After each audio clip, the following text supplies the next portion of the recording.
De Babylone, malice pleine de bombes pour armer des rébellions. C'est l'institutionnalisation de la démocratie des guerrons. Au mépris de mon continent, l'Afrique et ses présidents. Cette communauté internationale, cette machine infernale qui me prend tout le moral. Communauté internationale, cette machine infernale qui me prend tout le moral. Bande d'assassins. Yeah, yeah, yeah. Non, non, non, non, non. Yeah, yeah, yeah, yeah, yeah.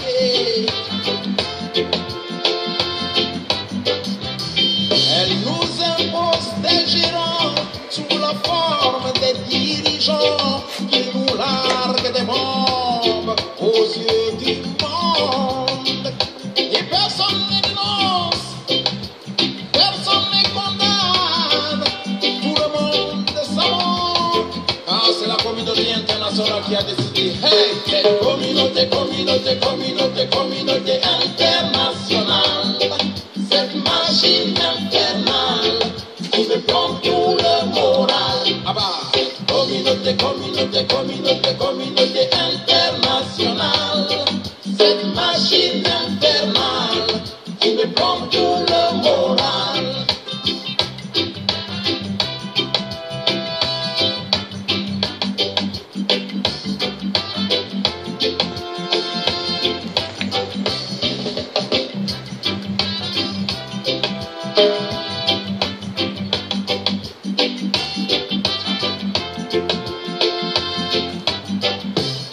Laisse-moi une place sur ta lune, j'y habiterai sans rancune.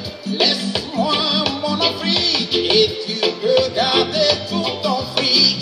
Laisse-moi exprimer ma plume, j'écrirai l'histoire de l'Afrique. Tu connaîtras mes origines, un peuple qui peut être libre. Hey! Communauté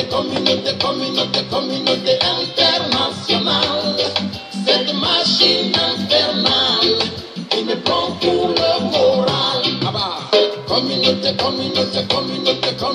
internationale, cette machine infernale qui me prend tout le moral.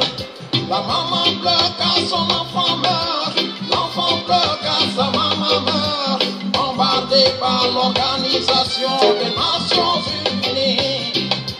Pour des victimes au Rwanda, pour des victimes en Côte d'Ivoire, pour des victimes au Libéria, des victimes en Angola. La communauté internationale, pour des Libyens, pour lever tous les biens et la terre des Africains. Et cette communauté internationale, cette machine infernale qui me prend tout le moral. Ah bah. Oui, bonjour à tous. Donc la communauté internationale, elle prend toute la mémoire du peuple africain et elle les écrase pour leur propre profit. Alors, ce matin, nous allons parler, aujourd'hui, nous sommes le 14 juillet 2018. Nous allons parler de la situation terrible. Oui. Il est temps que l'homme noir puisse comprendre qu'il n'a pas besoin de l'homme blanc. L'homme noir doit comprendre qu'il n'a pas besoin de l'homme blanc. Mais si l'homme noir continue à se baisser vers l'homme blanc, ça va être sa propre destruction massive. Parce que l'homme blanc, barbare qu'il est, il va en découdre terriblement. Parce que ce sont des gens, ils n'ont pas de cœur, ils n'ont pas de sentiment vis-à-vis de l'être humain noir. L'être humain noir doit avoir un charisme sec et sec vis-à-vis de l'homme blanc. Parce que souvenez-vous, regardez bien l'histoire de l'homme blanc. Le commencement, vous comprendrez qui est l'homme blanc. C'est des barbares. Des barbares qui se sont fait des acteurs coloniaux pour aller coloniser les autres. Ils sont qui pour aller coloniser les autres? Des gens qui ont vécu dans des grottes. Hein? Ils ont vécu dans des grottes. Pendant ce temps, nos rois vivaient dans des palaces en Afrique à l'époque. Nos rois, il y avait des sièges en or. Même les diamants. Hein? Nous avons, à l'époque de nos ancêtres, ils utilisaient cela dans les sièges du roi, des rois. Est-ce que l'Africain a besoin de l'homme blanc? Est-ce que l'Africain a besoin de son développement pour l'homme blanc? Mais pourquoi? Pourquoi l'Africain croit-il toujours qu'il a besoin de l'homme blanc? C'est très facile à comprendre. Je l'ai toujours dit. La spiritualité, la Bible, l'instrument numéro 1 où ce que l'homme blanc a bien compris comment il peut faire endormir l'esprit de l'homme noir. L'homme blanc pille l'Afrique parce qu'il se dit que l'Africain, c'est quelqu'un qui n'a rien compris. L'homme blanc, il joue avec les mœurs de l'Africain parce qu'il sait que l'Africain n'a rien compris. Regardez toutes les marionnettes que nous avons en Afrique. Ce sont les ennemis du peuple noir. Regardez toutes les mascarades qu'on fait que bluffer le peuple congolais de la RDC. En croyant avec une élection frauduleuse, une élection venant de chez les barbares. Les barbares, l'homme blanc,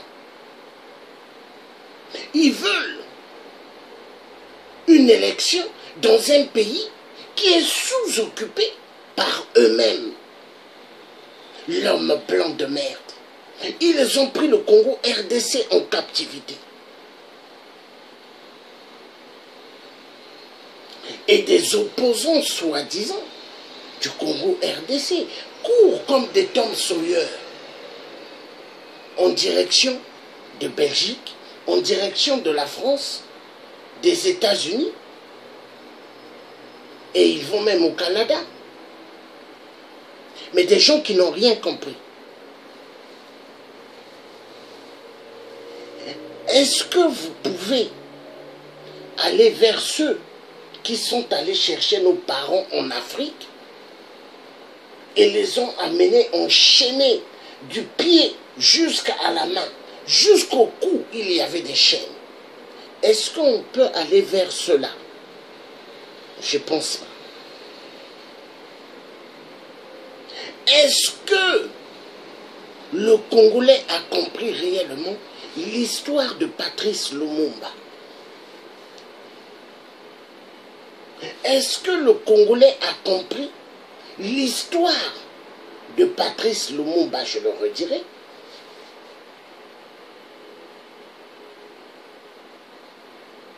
Est-ce que l'homme congolais a compris qui était Kaza Vubu? Est-ce que l'homme noir a bien compris l'histoire au Congo RDC? L'homme congolais de la RDC a-t-il compris, oui ou non?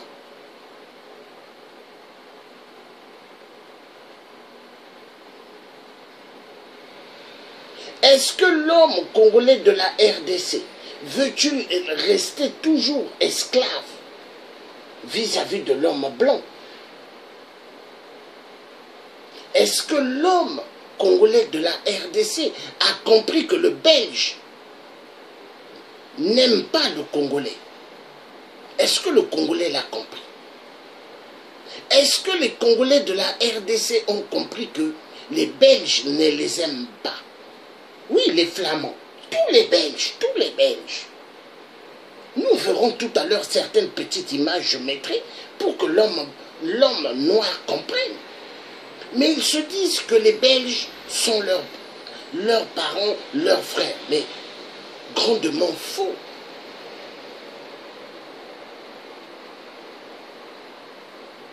Est-ce que l'homme congolais arrive à comprendre que tout ce que la Belgique a, c'est ce qu'ils ont volé au Congo RDC et continuent à voler?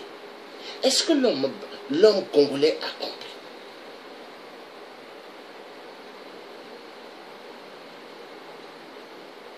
Est-ce que l'homme noir réellement a compris qui il est? Parce que nous allons lire le titre. L'homme noir n'a pas besoin du blanc. La RDC, libre ou la mort. Toute l'Afrique libre ou la mort. Les pantins et autres corrompus qui servent les intérêts mafieux des puissances colonialistes ou abusent de leur pouvoir pour servir leurs propres intérêts, cela doit prendre fin.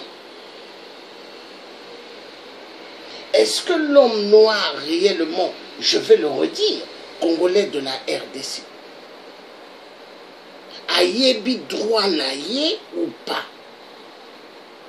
Est-ce que congolais de la RDC Congo a lingi à Koufa?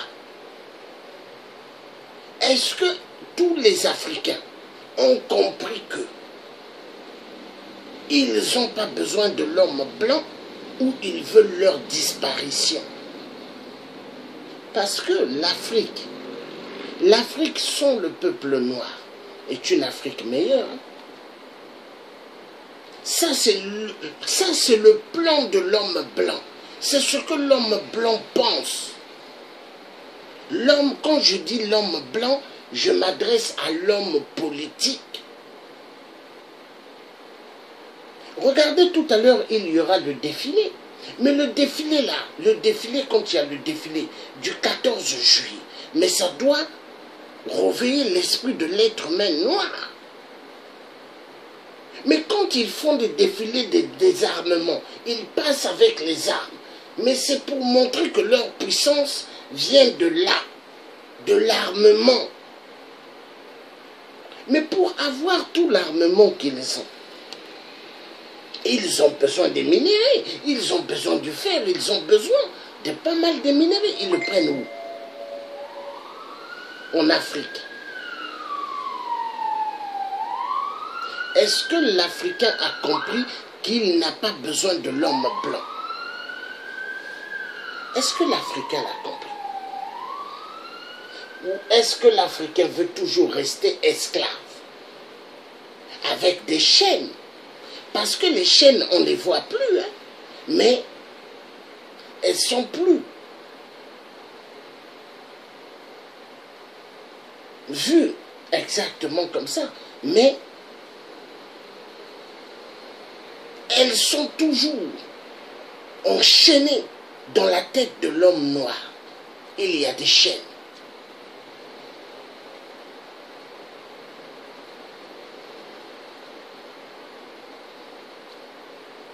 L'homme noir doit comprendre aujourd'hui qu'il doit sortir de la bêtise.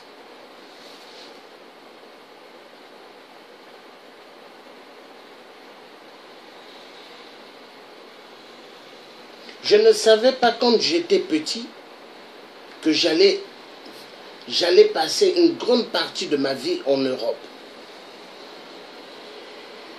Quand j'étais petit, né en Afrique, je ne savais pas. Né en Afrique, et quand je commençais à grandir en Afrique, j'avais pas besoin des manteaux, des blousons lourds. Mais j'ai connu tous ces trucs en Europe. Et voilà, 21e siècle, je suis toujours en Europe. Esclave. Sorti de ma terre, là où je suis né. Le Congo-Brazzaville, je suis parti pour me retrouver en Europe et esclave d'être toujours en Europe. C'est comme si je n'ai jamais eu de terre. Et c'est comme si tout noir vivant en Europe, aux États-Unis, au Canada et ailleurs n'ont jamais eu de terre. Ça devrait faire penser chaque jour à l'homme noir qui se dit je suis belge et il est fier, qui se dit je suis canadien, il est fier, qui se dit je suis français, il est fier. Mais tout cela, rien que dans des papiers. Mais quand l'homme blanc te voit, il dit au fond de lui, pauvre imbécile de l'homme noir. Oui, c'est ce que l'homme blanc pense. Vous croyez que l'homme blanc nous aime? Vous croyez que l'homme blanc voudra la libération du Congo RDC? Vous croyez que l'homme blanc voudra la libération de l'Afrique? Vous croyez qu'ils vont nous le donner dans un plateau au nord? Non. La liberté s'arrache. Mais celui qui n'a pas compris que la liberté s'arrache restera esclave. Parce qu'il y a l'esclave vivant et il y a l'esclave quand tu meurs. Parce que regardez en Europe, quand tu décèdes, on t'enterre. Après 2 ans, ta famille va payer le trou où ce qu'on va te mettre. Après 2 ans, si ta famille ne paye pas, on vient, on déterre. Et après, ils vont aller brûler. Ça, c'est l'Europe. Et ils vont vendre le trou à quelqu'un d'autre. Est-ce que l'Africain a compris? Ou il n'a toujours rien compris? Chez nous, en Afrique, quand tu décèdes, on te met dans un trou. C'est là où tu restes. Mais en Europe, non. Est-ce que l'Africain a compris?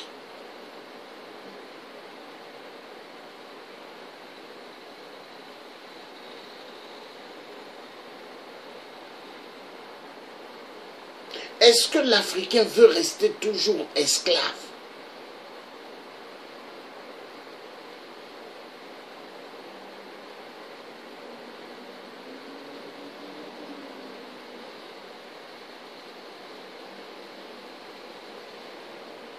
Aujourd'hui, vous me voyez dans les réseaux sociaux. Mais un jour, vous n'allez plus me voir dans les réseaux sociaux. Je serai où? Ce jour-là, je serai en Afrique. En Afrique avec des armes, avec des hommes.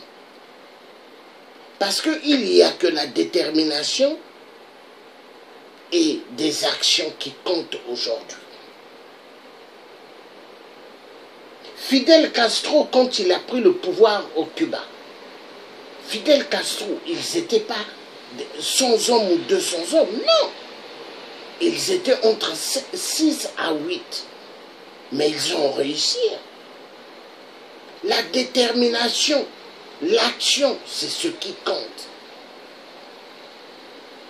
Parce que les hommes doivent être des hommes intègres et fiers. Qui ils sont? Un homme doit prendre la détermination sec et ferme dans sa vie. Un homme ne doit pas continuer à rester esclave. Mais l'homme noir a le plaisir toujours de se courber vis-à-vis de l'homme blanc. Il a toujours besoin de l'homme blanc. Pourquoi? Pourquoi? L'aliénation. L'homme noir était tellement abruti avec les religions venant d'ailleurs. Les religions étrangères. Est-ce qu'en Chine, est-ce que la Chine s'est développée avec la parole biblique? Est-ce que la Chine, elle s'est développée avec cette parole biblique? Est-ce que les Chinois, ils étaient colonisés? Est-ce que les Chinois, ils ont le Coran avec eux, dans leurs mains? Est-ce que les Chinois ont la Bible ou le Coran? Ils n'ont pas ça. Mais regardez la Chine. Regardez. Les religions venant d'ailleurs, ça tue l'Afrique. Regardez le pape au Vatican. Il y a des vidéos. Le pape au Vatican, il ne s'agenouille pas en priant la Sainte Vierge Marie blanche. Il s'agenouille sur la Sainte Vierge Marie noire. Mais essayez de comprendre, tous les papes qui sont passés au Vatican, toujours, eux, ils s'agenouillent devant la Sainte Vierge noire. Pourquoi? Parce que la vraie, c'est pas la statuette que vous voyez blanche là, c'est la noire, parce qu'elle vient de l'Afrique. C'est la connaissance. Et toutes les connaissances, eux, ils ont. Pourquoi Léopold II avait dit? Dites aux Africains que les fétiches qu'ils ont, c'est pas bon pour eux. Prenez tous ces fétiches et allez remplir vos musées. Pourquoi il avait dit ça? Mais, ah non. Mais nous avons des archives, l'homme noir doit comprendre. Pourquoi Léopold II avait dit? Dites aux Africains que ce qu'ils ont, les statuettes, leurs fétiches, qu'ils doivent se débarrasser. Prenez tout cela et allez remplir vos musées. Regardez aujourd'hui le quai Bromley, le musée de Jacques Chirac. Il y a pas mal de nos ancêtres là-bas, les statuettes de nos ancêtres, qui sont pris en captivité, des prisonniers. Au Vatican, il y a des statuettes noires, hein, de nos ancêtres. Ils ont gardé cela. Mais pourquoi? Parce que là, eux, selon les données écrites de nos ancêtres, ils ont aussi les données là. Donc, ils invoquent ces ancêtres-là pour leur donner la connaissance, le savoir. L'Africain doit comprendre qu'il a besoin de sortir de l'imbécilité. Hier, j'étais stupéfié. Avant de fermer Facebook sur mes téléphones, j'ai vu pas mal de Noirs dans une boîte de nuit à Paris. Et ils ont mis ça dans Facebook. Et ils étaient en train de danser. Et quand j'ai mis l'oreille, j'entendais des gens qui parlaient même en lingala. J'ai dit non. Les gens vont danser pendant qu'on viole en RDC. Les gens vont danser pendant qu'on tue au Congo RDC. Les gens vont danser pendant que la terre du Congo RDC est sous occupation. Est-ce qu'à l'époque, quand Paris était occupé, est-ce que les Français dansaient? Posez-vous la question. Il y a des images. Mais l'histoire doit éveiller l'homme noir parce que l'homme noir est devenu imbécile et idiot.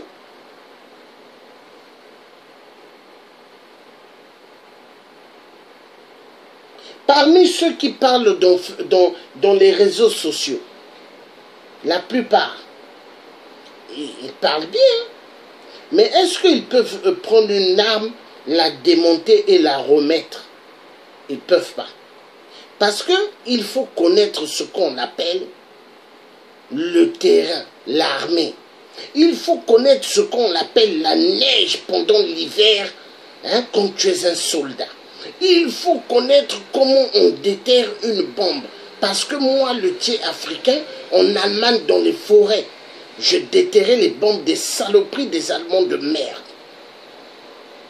En tant que soldats français, on allait pour enlever les bombes que Hitler avait planté à l'époque. Nous, on allait déterrer ces bombes-là. Et il y a des sols que j'ai vus dans des forêts en Allemagne. Aucune plante ne pousse à cause des bombes. Il y avait de ces bombes qu'ils ont utilisées. J'ai dit non. Mais écoutez, mais l'histoire de la guerre, il ne faut pas prendre ça pour de la blague. Quand on vous dit que l'Afrique est en guerre, mais pas mal croire qu'on s'amuse, vous croyez que nous là, qui avons fait voir nos visages, nous qui parlons, vous croyez que nous sommes des gens dont les hommes blancs politiques véreux, Illuminati et francs-maçons, nous regarderont juste comme ça, hein? Mais il faut comprendre que nous sommes en guerre. Et la guerre, il faut bien la préparer. Parce que il y a des gens qui se disent, soi-disant, combattants, qui ont commencé à parler. Aujourd'hui, certains changent leur manière de parler. Et ça, je le vois surtout du côté de certains Gabonais quand ils parlent. Hein? Ils ont hier attaqué, pointé du doigt la France. Aujourd'hui, quand ils parlent, ils ont l'air de flatter la France. Mais écoutez bien. Général de Gaulle, il avait bien dit, la France n'a pas d'amis, elle n'a que des intérêts. Donc tous ceux qui pointent les intérêts, qui ont pointé les intérêts de la France, aujourd'hui qui veulent changer leur discours, les Français vous ont à la loupe. Tous ceux qui ont pointé la France sur les crimes au Gabon, mais les Français vous ont à la loupe. Et donc ce qu'il faut faire, quand on est un guerrier, on s'est levé, c'est d'aller jusqu'au bout. Ce n'est pas de faire demi-tour. Vous avez des gens qui vous parlent des bons, hein, qui font des grands discours, ils parlent, hein. Ils se disent politiques opposants, mais ce sont des francs-maçons. Et ils sont en masse sur les réseaux sociaux. Ils sont là. Des francs-maçons, des Illuminati, qui sont prêts à vendre l'Afrique pour arriver aux affaires. Aujourd'hui, pas mal, nous pointons Ali Bongo, nous pointons Paul Biya, tous les dictateurs. Mais il y a des gens qui aiment ces dictateurs-là. Écoutez ce que je vous dis, hein. Ce n'est pas des conneries, hein.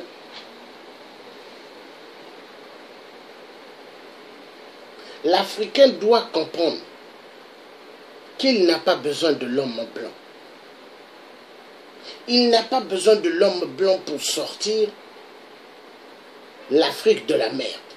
Il a besoin d'être honnête en lui, a besoin de laisser la jalousie, la haine. Parce que la jalousie et la haine, c'est ce qui tue l'Africain. La jalousie, la haine. Cette belle chemise que j'ai là, j'ai travaillé pour l'avoir. Il y a hein? Les vêtements que j'ai travaillé. Hein? Ce que j'ai dans, hein, chez moi, j'ai travaillé pour avoir. Rien n'est gratuit dans ce monde de malades, dans ce monde de matérialistes, dans ce monde où l'argent a pris une valeur plus que l'être humain. Or que l'argent n'est qu'un papier. Et il y a des gens qui vendent leur âme au diable pour l'argent.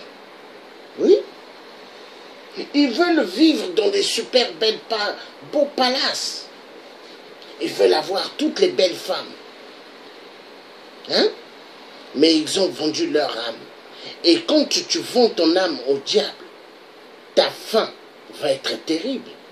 Toi et toute ta famille. La vérité doit être dite.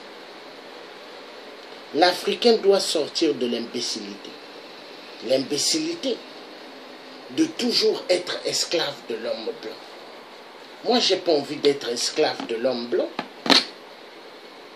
C'est vrai, en moi, il y a le sang blanc et le sang noir. Mais le sang noir, il bat le record. Je suis un bantou. Je suis né où il y a des cris des singes. Je suis né où les oiseaux chantent. Je suis né là où la terre africaine résonne. Je suis né là où la terre africaine a besoin de sa liberté, a besoin que le peuple vive en paix. L'Afrique va mal à cause de l'homme blanc. L'Afrique va mal parce que l'Africain a laissé ses ancêtres pour suivre les ancêtres des autres. Oui, donc les religions des autres. Regardez les Sud-Africains jusqu'aujourd'hui. Hein. Regardez bien. Est-ce que les Sud-Africains suivent l'homme blanc? Regardez bien. Non. Malgré ils ne vivent plus à l'époque comme à l'apartheid. Mais les Sud-Africains, eux, ils ne suivent pas ce que l'homme blanc a laissé comme livre. Non. Eux, ils suivent ce que leurs ancêtres ont laissé. Et ce que Nelson Mandela a fait, eux, c'est ce qu'ils continuent à suivre. Oui, les Sud-Africains. Et l'Africain doit comprendre en général qu'il faut sortir de l'imbécilité. L'Africain doit comprendre en général que quand il voit Paris, hein, parce que la majorité des Africains, ou la plupart, ils aiment dire « Oh, Paris en tout cas, c'est la plus belle ville du monde. Hein? » Ils aiment, quand ils voient, ils disent « Oh, c'est beau, oh, ça brille. » Mais ça brille grâce à qui? L'Afrique. L'Afrique. Regardez le métro, c'est beau, hein? Il y a la lumière, l'électricité. Regardez le RER, c'est beau, hein? Lumière 24 heures sur 24, mais avec l'énergie de l'Afrique. L'uranium, elle vient d'où? L'Afrique. Hein? Mais l'Afrique n'a pas d'électricité. Il n'y a que de coupures d'électricité. Hein? L'Africain doit comprendre. Tu veux rester idiot? Continue à être idiot. Tu veux te libérer des enchaînements de l'homme blanc? Alors lève-toi et sors de l'imbécilité. Car celui qui est complexé de l'homme blanc n'a rien compris. Moi, le tiers africain, je ne travaille pas pour l'homme blanc de merde. Non. Non. L'homme blanc de merde.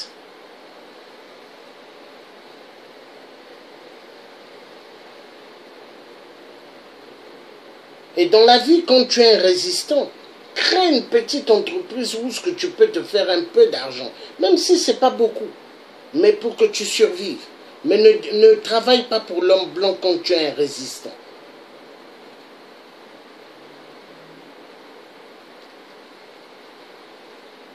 Et moi, à Paris, ils me l'ont toujours dit. Hein?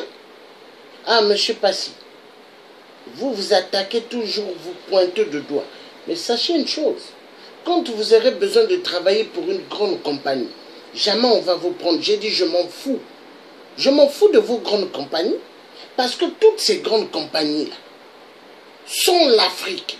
Vous êtes zéro, parce que tout vient de l'Afrique. Et je ne suis pas complexé de vos compagnies. Des compagnies voleurs, des compagnies qui vivent derrière derrière le sang des peuples africains et qui tuent chaque jour, comme Arriva Total. Ils tuent chaque jour, hein. Et vous les voyez, des bureaucrates, bien habillés en costume, ils prennent le RER à Paris, le métro pour aller travailler aux Champs-Élysées. Mais des grands criminels, ils tuent des gens en Afrique pour avoir une super belle vie en Europe. Oui. Vous voyez les bureaucrates, oui, regardez tous ceux qui seront aujourd'hui le défilé à côté du président Emmanuel Macron, Jupiter. Vous allez voir, tous en costume. Hein? Des bureaucrates. Bureaucrates. Hein? Mais des bureaucrates de merde. Bureaucrates du sang. Ils aiment tuer le peuple noir. Oui.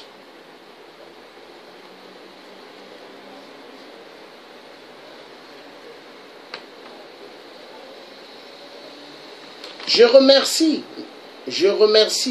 mes ancêtres.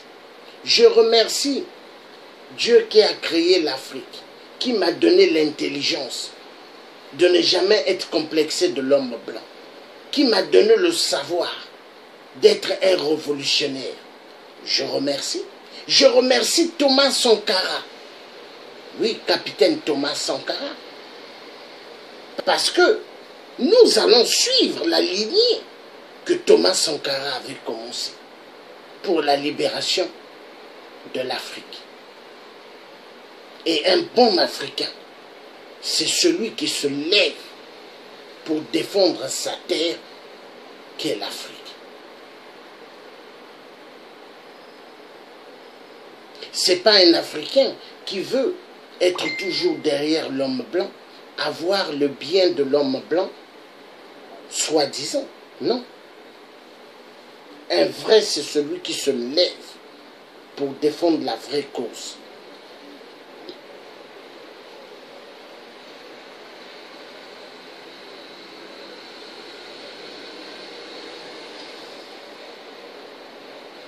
L'homme noir doit sortir de l'imbécilité. Il est temps.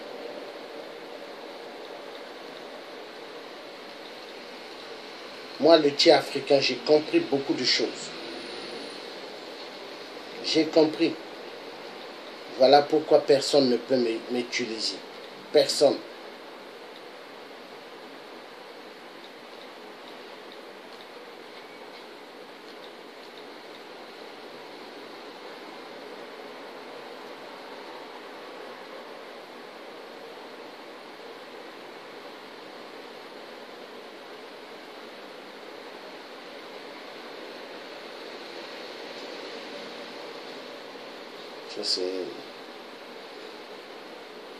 Il m'a changé le truc. Je frappe un truc, il me met autre chose. Ah là là là là là là, c'est incroyable ça.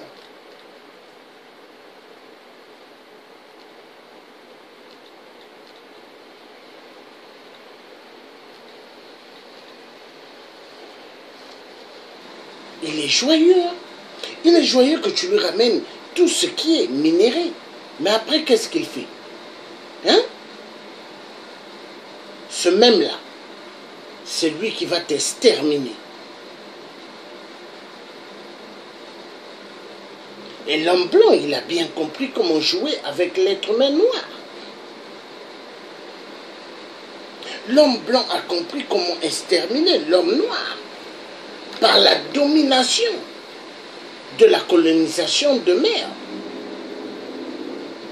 par la spiritualité qu'ils ont amenée, une spiritualité étrangère pour bluffer l'homme noir. Et l'homme noir aime vraiment être bluffé par l'homme blanc, avec l'histoire des religions étrangères. Oui, et la religion étrangère, elle extermine l'homme noir.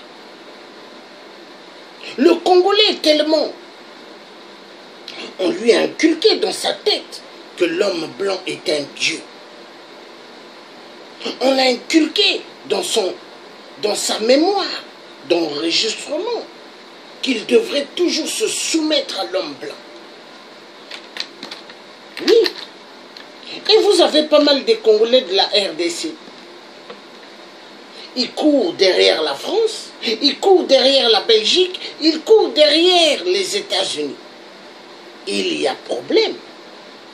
Est-ce que les Américains, quand ils font leurs élections, est-ce qu'ils viennent vers le peuple congolais pour demander leur avis? Est-ce que quand la France font leurs élections, ils courent pour demander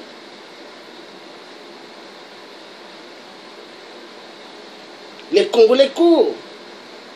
Les Français courent pour venir demander aux Congolais qu'est-ce qu'ils pensent, non? Est-ce que les Belges, quand ils font leurs élections pour nommer un Premier ministre, est-ce qu'ils ont besoin de l'avis du Congolais? Non. Mais qu'est-ce qui ne va pas dans la tête de l'Africain, en général?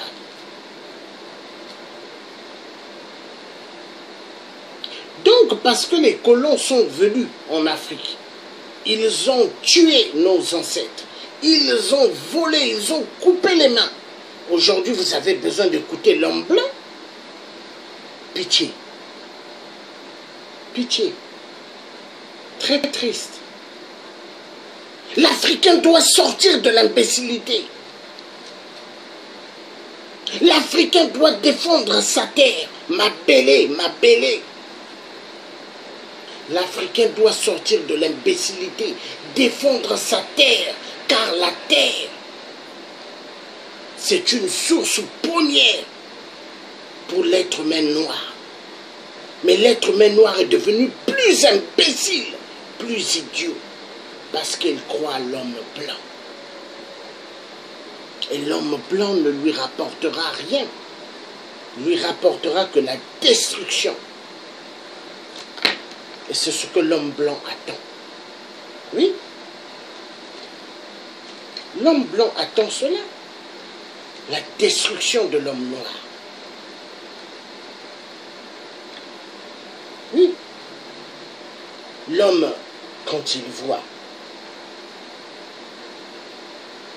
voit l'homme blanc, il est complexé. Il croit que l'homme blanc est là pour lui rapporter, mais rien du tout. L'homme doit sortir de l'imbécilité. L'homme noir. Car s'il ne sort pas de l'imbécilité, il va être écrasé totalement. Il faut que l'homme sorte de l'imbécilité. Et vous verrez, hein, si les Congolais ne font pas attention de la RDC, ce qui s'était passé à l'époque va se répéter. Hein. Et les Congolais, je vous rassure, si les Congolais ne font pas l'effort de sortir du gouffre, les Congolais seront des esclaves à vie et le peuple africain à vie.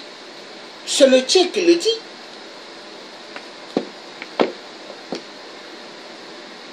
Mais là où je suis quand même un peu ravi, c'est que les Russes sont descendus maintenant en Centrafrique. Donc qui dit ils sont en Centrafrique, après ils viendront ailleurs. Et c'est une bonne chose parce que les Russes, ils n'aiment pas la mentalité des Occidentaux, ce qu'ils ont fait au peuple noir. Parce que ce n'est pas normal. L'Afrique a tant de minéraux. Mais est-ce qu'au XXIe siècle, l'Afrique a décollé? Non. Zéro. L'Afrique toujours dans des problèmes. Toujours. Toujours. L'Africain doit sortir de la bêtise. De toujours croire que l'homme blanc est sa solution. Le jour que l'Africain comprendra cela, l'Africain gagnera beaucoup. Ah oui. L'Africain doit sortir de là. De Dieu, il n'existe pas de peuple qui ignore l'existence de Dieu. Chaque peuple, à un moment donné de sa vie, s'est interrogé sur l'origine de ses ancêtres primordiaux et de son environnement. La réponse à ce double questionnement l'a invariablement renvoyé à cette puissance indéfinissable, inconnaissable, créatrice de tout ce qui existe, dont il sait seulement qu'elle est, mais ignore d'où elle vient. Mesdames et messieurs, bonjour et bienvenue dans Page africaine, l'émission du livre et des hommes qui font le livre. Notre invité d'aujourd'hui est M. Doumbi Fakoly, un Malien d'origine et Sénégalais d'adoption. M. Fakoly est par excellence l'auteur le plus controversé des écrivains maliens. Nous le recevons aujourd'hui sur le plateau de Page africaine pour tout simplement parcourir ensemble les pages de cet ouvrage dont je vous présente l'origine négro-africaine des religions dites révélées. Monsieur Doumli, bonjour et bienvenue sur le plateau des pages africaines. Alors, tout le plaisir est pour l'équipe Page Africaine de vous recevoir. Ma première question est la suivante. Pourquoi des religions dites révélées, avec tant d'ironie? Avant de répondre à cette question, je vais apporter une précision. Je suis malien d'origine, sénégalais d'adoption, panafricaniste par conviction et citoyen du monde noir par devoir de combat. Je pense que tout ce que je fais s'inscrit dans le cadre du panafricanisme et de l'Africain diaspora en général et de sa diaspora. Je ne fais rien pour le Mali seul, je ne fais rien pour le Sénégal seul. Je fais tout pour l'ensemble de l'Afrique africaine, qu'on appelle Kamit, et la diaspora. Cela étant, ce n'est pas par ironie que je dis religion, c'est la vérité que je dis. Aucune religion jamais n'a été révélée. Une religion révélée, cela suppose que Dieu a parlé à quelqu'un. Dieu ne parle jamais à quelqu'un, Dieu ne se montre jamais à quelqu'un. Et s'il devait le faire, il est évident qu'il l'a fait à l'endroit de ses filles aînées et de ses fils aînés qui sont nous, les Africains. Nous sommes les premiers sur la terre. Toutes les autres, sans exception, viennent de nous. Ce sont nos enfants. Nous sommes donc les filles aînées et les fils aînés de Dieu. Alors si Dieu devait se révéler, devait se montrer à quelqu'un, forcément c'est à nous. Mais nos ancêtres, eux, sont très très honnêtes. N'ont jamais dit que Dieu s'est montré à eux, n'ont jamais dit que Dieu s'est révélé à eux, parce que Dieu ne se montre pas. Dieu ne parle à personne. Donc ce sont des religions révélées, dites révélées, donc c'est faux. Aucune religion n'a été révélée. Ok, aucune religion n'a été révélée. Nous venons d'apprendre avec notre invité, M. Doumli Fakoli. Alors, M. Fakoli, vous dites que l'origine de ces religions dites révélées, n'est-ce pas, remonte, n'est-ce pas, à l'homme noir. Vous trouvez que l'homme noir est au centre, n'est-ce pas, de toutes ces religions. Comment est-ce que vous pouvez nous expliquer cela?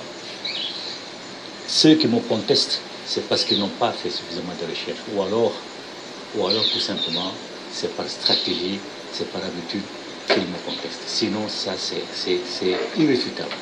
Nous sommes les filles aînées et les fils aînés de Dieu. Dieu a commencé par créer l'homme noir et la femme noire. C'est par eux que Dieu a commencé. Personne ne le conteste. Sur le plan scientifique, tout le monde est d'accord. Sur le plan historique, tout le monde est d'accord. Les Juifs en sont à leur an 5700 et de poussière en sont. Les chrétiens 2017. Les musulmans 1400 et quelques depuis la naissance de Mahomet. Nous en sommes à 6200 et de poussière. Donc même historiquement, nous sommes plus anciens que tous les autres peuples qui existent. Tous, il n'y a pas d'exception. Donc, comme je l'ai dit dans les généralités, à un moment donné de son existence, un peuple se pose la question de savoir pourquoi il est sur Terre, qu'est-ce qui a fait qu'il est là. Et donc ces interrogations-là l'amènent à se dire qu'il y a forcément une force supérieure qui a fait qu'il est là. Donc nous sommes les premiers à nous autres interroger sur ça. Nous sommes les premiers à avoir vécu l'enfantement, à avoir vécu le décès, à avoir vécu le mariage. Nous sommes les premiers à avoir vécu la chasse, à découvert l'agriculture. Nous sommes les premiers à avoir tout fait dans le monde, tout. Donc nous sommes les premiers forcément à nous être interrogés sur Dieu et à découvrir Dieu. Tous les autres peuples sont venus après. Ils sont venus, ils sont mis à notre école. Mais ils n'ont jamais rien appris parce qu'ils n'étaient pas circoncis, ils n'étaient pas admis au secret, au mystère. Donc il y a des choses qu'ils ignorent totalement, comme le paradis, l'enfer et le jugement dernier. Ça, ils ne savent absolument rien. Et je dis, quand un marabout vous parle d'enfer, quand un marabout vous parle de jugement dernier, quand un marabout vous parle de paradis, il ne sait rien, il faut l'éviter. Il essaie de vous exploiter, de vous escroquer, il ne sait absolument rien. Parce que ça, ce sont des choses, des notions que nos ancêtres ont inventées, ont créées. Mais ce qu'il y a derrière ces réalités-là, ils ne connaissent pas, comme ils n'étaient pas circoncis, ils n'ont pas établi dans nos mystères. Alors, quand vous faites allusion à la circoncision, cette circoncision, comment est-ce que vous l'interprétez? Non, mais elle est simple. Ça, c'est parce que les gens ne connaissent pas nos traditions et n'essaient même pas de découvrir ce que voulaient dire nos ancêtres. La circoncision et l'excision vont ensemble. Parce que pour nous, dans la pensée africaine, Dieu lui-même, il est androgyne, il est à la fois femme et homme. D'ailleurs, il y a deux mythes qui le disent depuis très bien.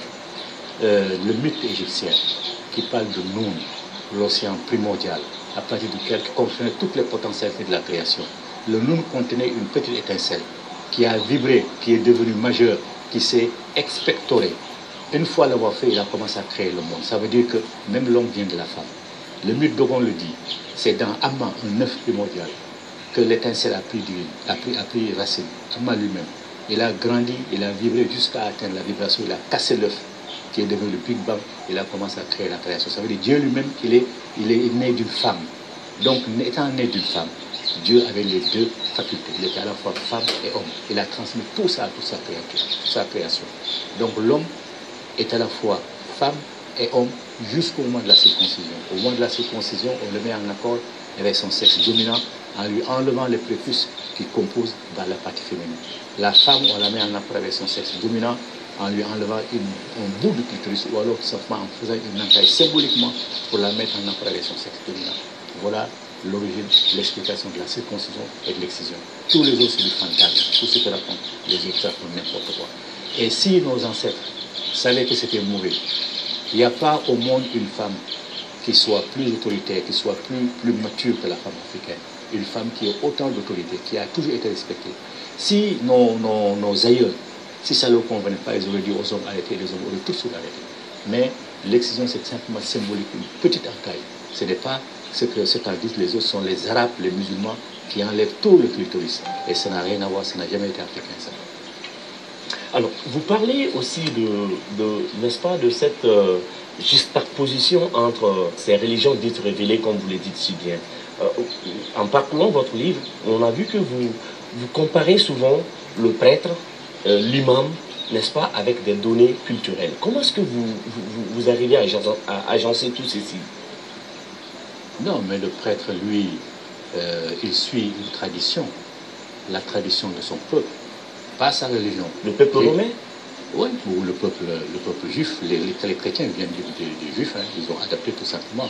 Les musulmans, c'est pareil, ils adaptent seulement la tradition arabe. Ils parlent de religion, mais la religion n'existe pas. Mais, excusez-moi de vous couper la parole, quand vous parlez que les musulmans adoptent, n'est-ce pas, le comportement arabe, mais je le disais tantôt, n'est-ce pas, bien avant ce plateau, en échangeant avec vous, je l'ai dit, en islam, par exemple, lorsqu'on dit bonjour, c'est sabah al-khair. Mais lorsqu'on le dit en tant que religion, on dit salam alaikum. Donc, salam alaikum n'est pas forcément une langue arabe. Mais sabah al-khair, c'est la langue arabe.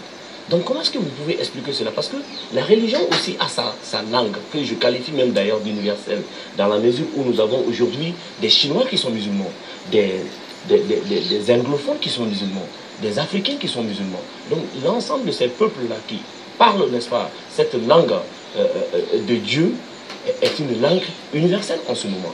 Donc, comment est-ce que vous, à votre niveau, vous dites que c'est tout simplement une méconnaissance chez les intellectuels d'opposer la tradition à la culture et d'opposer la tradition à la civilisation? Comment est-ce que vous pouvez interpréter cela, monsieur?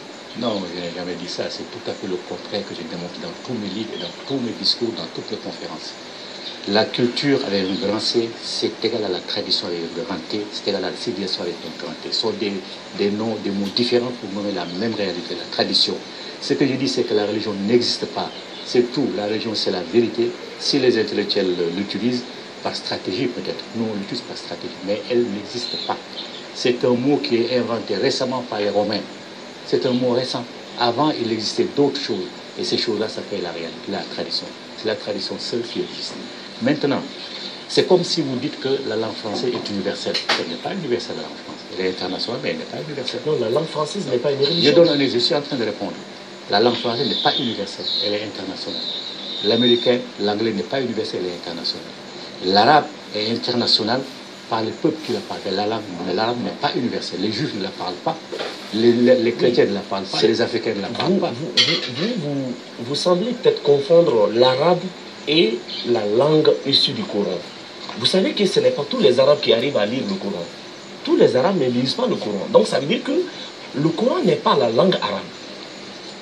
Et c'est ce que j'essaie de vous montrer, que vous nous expliquez un tout petit peu ce paradoxe. Comment se fait-il que vous pensez que la langue musulmane, par exemple, par excellence, qui est issue du Coran, quand on dit salam alaikum, ce n'est pas une langue arabe.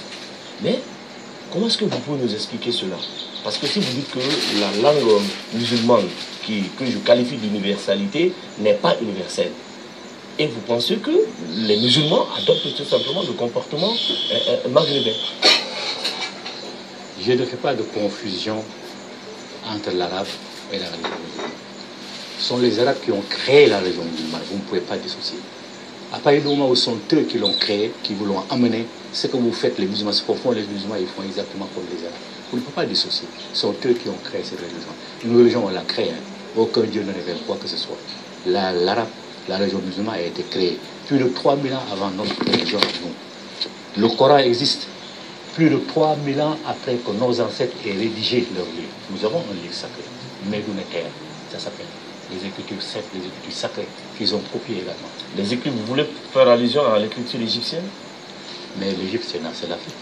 Ce sont nos ancêtres qui étaient là-bas. Ça, personne ne le conteste maintenant. Ce sont nos ancêtres qui ont tout fondé l'Égypte. Et ce sont les mêmes ancêtres qui sont ici. Ceux qui étaient en Égypte, c'est ceux qui se trouvent là. Dans les grands temples, là, vous savez, les grands temples, là, immenses, ne contiennent qu'une petite pièce qu'on appelle l'Égypte. C'est là où se trouvent les objets sacrés, les bolis. Quand nos ancêtres ont perdu l'indépendance, ils sont revenus avec les bolis. Ils n'ont plus créé de temple. Mais les bolis sont dans les bois sacrés et dans les cases sacrées. Donc c'est ça, la réalité. Maintenant, ce sont les Arabes qui ont créé cette religion-là. Donc la langue, elle est arabe. Vous ne pouvez pas dire, moi je ne fais pas de confusion. Hein. Au contraire, j'établis les parallèles. À partir du moment où ce sont eux qui ont créé la religion, c'est normal, ces religions parlent leur langue. Et c'est normal que ces religions-là parlent de leur tradition. Un Africain musulman, il fait exactement comme les Arabes. Il se marie comme les Arabes, il bâtit ses enfants comme les Arabes, il enterre ses morts comme les Arabes, il s'habille même comme les Arabes, il parle comme les Arabes, il fait tout comme les Arabes. Il adopte même leur habitude culinaire. Mais est-ce que donc vous ne pouvez pas dissocier l'Arabie de la religion musulmane. Elle est musulmane. Et aucune religion jamais n'est tombée du ciel. Ce sont les hommes qui le rédigent. Nos livres sacrés sont d'authentiques livres sacrés. Il n'y a pas l'histoire, il n'y a pas une seule ligne qui concerne un être humain. Il n'y en a pas. Donc vous voulez dire que Jésus n'a jamais existé, que Mohammed, et paix et salut sur lui, n'a jamais existé. C'est ce que vous voulez dire? Non, là, vous allez un peu plus loin, mais je vais vous soutenir. J'ai toujours soutenu dans tous mes discours, peut-être même ici, c'est dedans. Jésus n'a jamais existé, Moïse n'a jamais existé.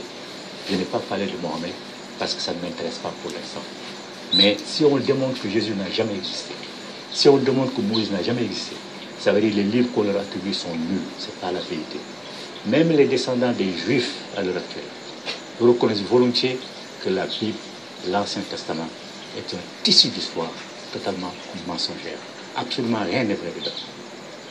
Moïse, il y a deux chronologies qui essaient de situer le moment où Moïse a vécu. Il y a une chronologie qu'on appelle la chronologie longue, qui date d'un pharaon qui s'appelle Merneptah, 1300 et des poussières avant Jésus-Christ. Et il y a une autre chronologie qui part de Akhenaton, à partir de 1200 et poussières avant Jésus-Christ. Il y a 100 ans d'écart entre les deux chronologies. Est-ce qu'on peut se tromper sur l'histoire d'un être humain sur 30, sur 100 ans? Jamais. Moïse, beaucoup de choses démontrent, peut-être qu'on n'a pas le temps, démontrent que Moïse n'a jamais été un personnage historique. Jamais. Jésus, c'est pareil. Jésus, c'est la combinaison de Osiris Asaré, de Horus, le fils de Osiris. Jésus, c'est une combinaison de ces deux. Ils ont emprunté à Jésus ils ont emprunté à Osiris et à Horus pour construire la personnalité de Jésus. Mais Jésus n'a jamais existé. Et que dites-vous du pharaon? Mais le pharaon est une réalité. Le pharaon, c'est notre roi. D'ailleurs, aujourd'hui, on l'appelle Phari. Les Phari et pharaons, c'est pareil. Les pharaons sont nos rois. Depuis les origines de l'Égypte jusqu'à l'occupation romaine, tous les pharaons étaient des noirs authentiques. D'ailleurs, les Romains, quand ils sont venus, ils prenaient la titulature des pharaons. Mais est-ce que vous pouvez nous, histoire pour histoire, est-ce que vous pouvez nous dire un tout petit peu, n'est-ce pas, la tragédie de la noyade du pharaon qui a causé surtout sa mort? Mais sur les histoires, ça, c'est pas la réalité. Tout ça, c'est du bidon, c'est n'importe quoi qui a été écrit. Je vais vous dire la vérité. La mer Rouge, là, la mer Rouge, c'est un mensonge. Et c'est pris d'un mythe africain, pharaon, justement, dont la princesse, dans ce mythe-là, la princesse a perdu sa bague et il y avait un initié dans la barque qui a fendu l'eau pour prendre la bague. Les Hébreux n'ont fait que copier. Cette histoire, ils l'ont copié de ça. Noé, ils ont copié Noé d'une histoire babylonienne qui a fait qu'effectivement, c'est exactement la même chose. C'est un type qui s'appelle Ursa. Donc, Dieu a détruit le monde et lui a dit de construire une arche avec un couple de chaque être qui existe. Il a fait pareil Et à un moment donné, il a envoyé un oiseau. L'oiseau lui a dit la terre ferme est là. Ils ont accosté. Les Juifs ont